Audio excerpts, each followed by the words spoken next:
Dekat sini memang dah famous dengan mereka punya breakfast. Sekarang ni mereka siap ada menu menarik untuk lunch juga tau. Jom kami nak tunjuk apa yang ada dekat Bismi Bertam Pulau Pinang. Menu breakfast dekat sini memang meriah.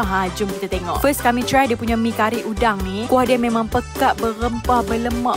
Memang sedap weh. Udang pun fresh. Kalau tanya favourite kami, mestilah lontong dia. Kuah dia berlemak, memang well blend, elok weh. Dekat sini kalau hampa mai tak try murtabak dia, memang rugi. Jujur cakap, ni antara murtabak yang sedap kami pernah makan. Ni pula menu baru untuk lunch depa. Bagi kami nasi daging ni sedap kalau ayam asam dia sedap. Yang ni ayam asam pesik dia sedap gila weh. Makan dengan perut ni pula memang gula. Depa ada juga set ayam penyet. Yang ni sekali dengan ayak tau. Ni kami order juga yang ala carte. Untuk yang ala carte ni dia ada macam-macam. Yang kami order ni udang penyet, terung penyet, paru penyet pun ada. Yang bestnya sambal penyet dia ni pedas-pedas manja je.